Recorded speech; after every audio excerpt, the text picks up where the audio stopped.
Welcome back to another STEM with Miss Dubois. Today's video is going to be on isometric views. That's me, Miss Dubois, so let's begin. So let's get into the definition of isometric views.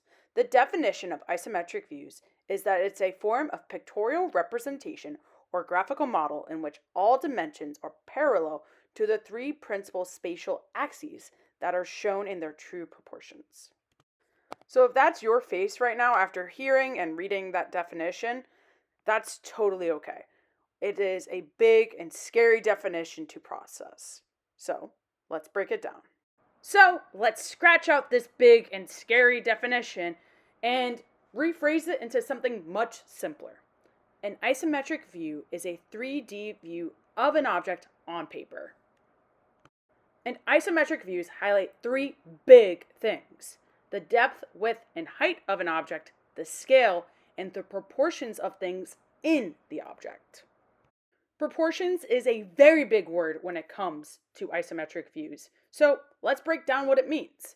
Proportions are a part of something in relation to a whole of that same thing. I love comparing things to food, so let's compare proportions to pizza. Pizzas are 1/4 crust, 1/4 sauce, 1/4 cheese, and 1/4 toppings, relatively, and just for the sake of this video to make everything easier. So let's get into if you remove one of these things from the pizza. If you remove the crust, you basically just have a big pile of sauce, cheese, and toppings. And to me, that's not pizza, right? The proportions are going to be different. Even if you make the proportion of pizza, like of crust on the pizza, super, super small, it's not really pizza because the crust is what the sauce, cheese, and toppings all lie on.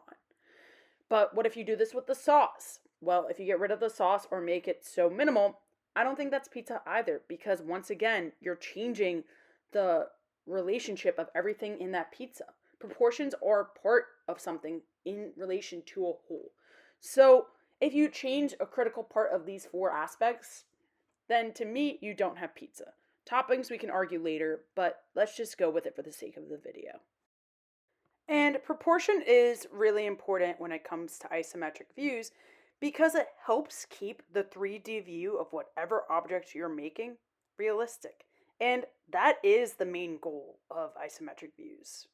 So this is the cube that you get when you open Fusion. It might look different in other CAD softwares, but all 3D modeling softwares have it. And in this cube, you get to see all 6 faces of an object: the top, front, right, left, back, and bottom view of that thing. Because it's a 3D modeling software, you're able to see it. But in isometric views, you're only able to see 3 sides of it, making it 3D. So with that, you have to determine the front view because that's the most important view out of the whole thing, because that's the view that should always be shown.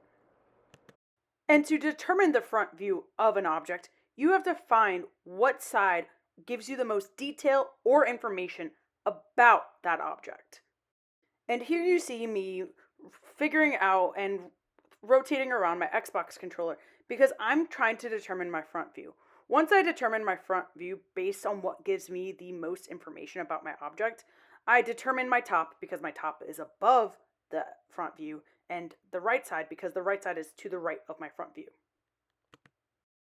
Determining the front view is the most important aspect of isometric views. And you might be asking, why? Well, simply because it determines the other 2 sides that you're going to see. With isometric views, you're limited to 3 sides because it's a 3D view, meaning 3 sides essentially, or 3 dimensions.